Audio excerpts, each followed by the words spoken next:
और देखिए, middle east में बढ़ा अमेरिकी पहरा, घातक डिफेंस सिस्टम तैनात करेगा अमेरिका। मिडिल ईस्ट में थाड की तैनाती होगी।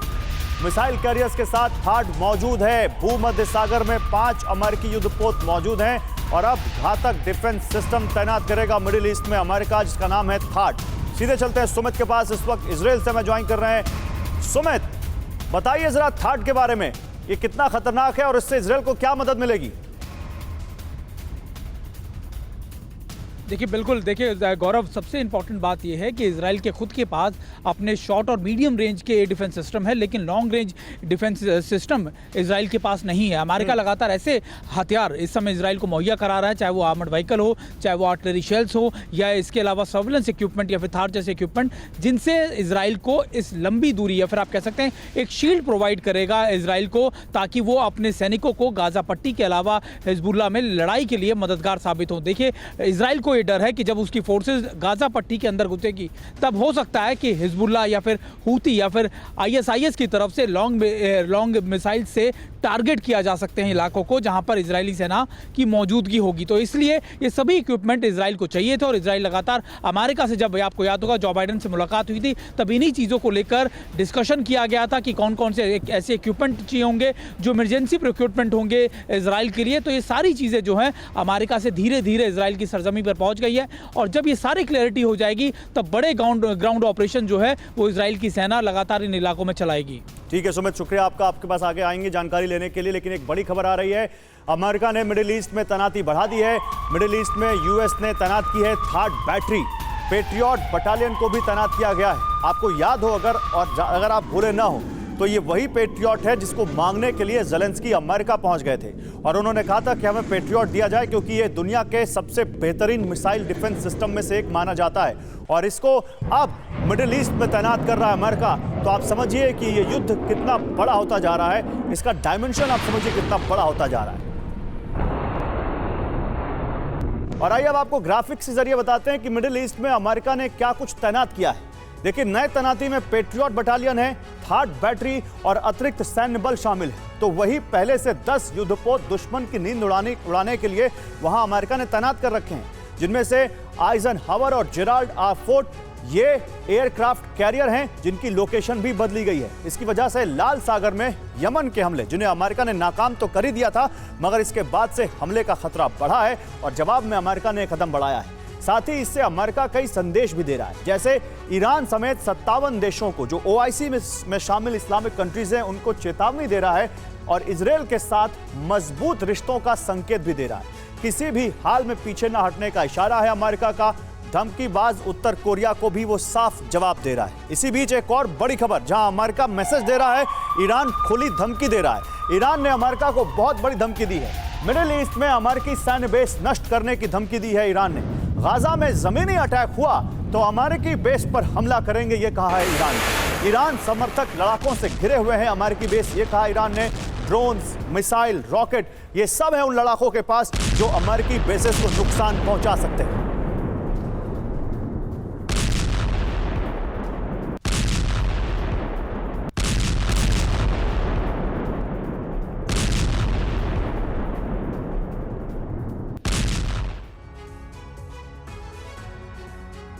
और इस बारे में आपको और ज्यादा जानकारी देता हूं मैं कि यहां पर क्या कह रहा है ईरान। मिडिल ईस्ट में अमेरिकी बेस पर ईरानी हमले कैसे हो सकते हैं, पहले आप ही देखिए। ये मिडिल ईस्ट के बेसेस हैं जो चारों तरफ आपको दिखेंगे। इराक में दिखेंगे आपको, इसके अलावा आप देखिए नीचे कुवैत में, इधर आप देख लीजिए यहाँ बहरीन में, कतर में, ये सऊदी अरेबिया में, ये अमेरिकी, जॉर्डन में, ये अमेरिकी बेसेस हैं और हजारों सैनिक इस वक्त इन अमेरिकी बेसेस पर अमेरिका के तैनात हैं इस मिडिल ईस्ट में। ईरान कह रहा है कि हम यहाँ पर हमले कर सकते हैं। कैसे वो हमले कर सकते हैं, एक बार फिर से इसको प्ले कीजिए पीसीआर।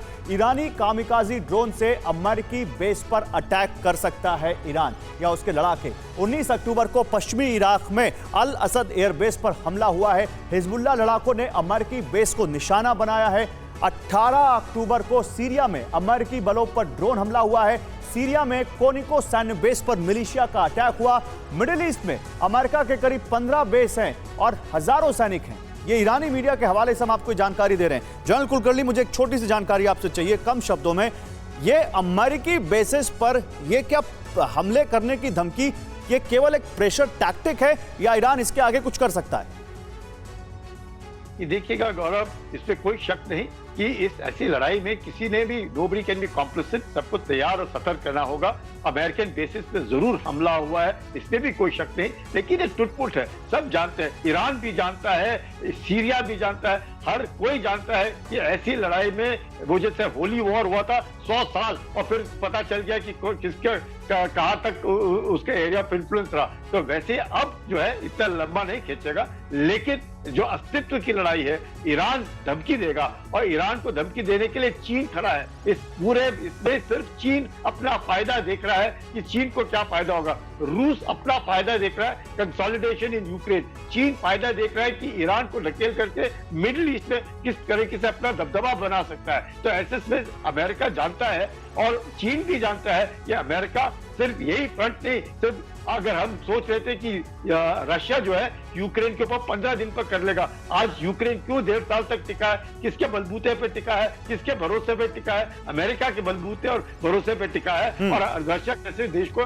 टक्कर दे रहा है, वो टक्कर यूक्रेन नहीं दे रहा है। आदमी यूक्रेन के होंगे पर हथियार अमेरिका के हैं। इसी माफिक सबको मालूम है कि आज अमेरिका की जो ताकत है उसको नकारना इतना आसान नहीं है, अपना भी अस्तित्व गंवाना पड़ेगा। मुझे नहीं लगता है कि ईरान जैसा देश जो बहुत पुरानी सभ्यता है इस तरह की हरकत करेगा, अपने आप को मुझे लगता है धरती से ही मिटा देगा अपने आप को। ठीक है कमांडर सिंह, मैं आपसे स्पेसिफिकली उन एयरक्राफ्ट कैरियर्स के बारे में बात करना चाहता हूं, उन वॉरशिप्स की बात करना चाहता हूं जिस वक्त मिडिल ईस्ट में अमेरिका ने भेजे हुए हैं। उनकी ताकत अगर आप हमारे व्यूवर्स को बताएं, क्या कर सकते हैं वो और क्या मैसेज अमेरिका का उन मिडिल ईस्ट कंट्रीज में जा रहा है, वो समझ रहे हैं उसको? देखिए, बिल्कुल बारीकी से ब्रीफ बताना चाहता हूं मैं कि जैसे दो aircraft carrier USS Ford and Eisenhower वहां पे तैनात कर दिए हैं और साथ में patriot batteries and third batteries लगा दी हैं। इसका मेन मकसद जो ये है कि जो ईरान की, लेबनान की, जो भी ये देश हैं, इनकी जो एरियल पावर है, मिसाइल पावर है या ड्रोन पावर है, उसको नस्तानाबूद करने का जो फॉरेन मिनिस्टर ईरान का धमकी देता है अमेरिका को, वो हो सकता है कि उसके न्यूक्लियर जो प्लांट्स हैं या रिएक्टर्स हैं उनके ऊपर जो भी वो न्यूक्लियर बम बनाने की कोशिश में कुछ सफलता पाई हो, तो सबसे पहला जो निशाना होगा, चाहे वो इजराइल हो, अमेरिका हो, वो nuclear plants and reactors of Iran होगा। दूसरा, ईरानियन एयरफोर्स एसेट्स, जहां पे भी उनके अड्डे हैं, उनके बारूद के जखीरे हैं, उनको ये अमेरिका अपनी एरियल पावर जो एयरक्राफ्ट कैरियर खड़े किए हैं उनको नस्तानाबूद करेगा, क्योंकि बारूदी जखीरा जो है वो अमेरिका के पास भी कम नहीं है और साथ में यूएस के ब्रिटिश रॉयल नेवी के भी छपा चुके हैं। तो उसके बाद जो बात बनेगी, जब एक बार उनकी पूरी मिसाइल, उनकी ड्रोन, उनकी एरियल पावर को न्यूट्रलाइज कर दिया जाएगा, तो फिर ये वही हालात होंगे जैसे कि अब हम देख रहे हैं कि इजराइल गाजा पट्टी के ऊपर बमबारी कर रहा है कंटिन्यूस। ये सभी देशों की बम्बारमेंट हो जाएगी, सभी देशों का इतना बिल्कुल सही कह रहे हैं आप। और ये शायद मिडिल ईस्ट के वो कंट्री जो इजराइल के खिलाफ और प्रो पैलेस्टीन है वो समझ रहे हैं इस बात को कि ज्यादा आगे नहीं बढ़ सकते, यहाँ पर एक रेड लाइन अमेरिका ने खींच रखी है। ठीक है सर, मैं आपके पास आता हूं, लेकिन इसी बीच एक बड़ी खबर है। हमास ने इजराइल पर बड़ा हमला किया है, गाजा पट्टी से कई रॉकेट दागे गए। गाजा के एक शख्स ने नजदीक से इस हमले का वीडियो भी बनाया है। देखिए, गाजा पट्टी से भी हमले रुक नहीं रहे। लोगों को अगर लग रहा हो कि केवल इजराइल यहां पर एयर स्ट्राइक कर रहा है, तो ऐसा नहीं है। गाजा से भी लगातार रॉकेट्स इजराइल की तरफ आ रहे हैं। वो अलग बात है कि वो आयरन डोम की वजह से ज्यादा नुकसान नहीं कर पा रहे, लेकिन गाजा से हमलों का अभी सिलसिला रुका नहीं है।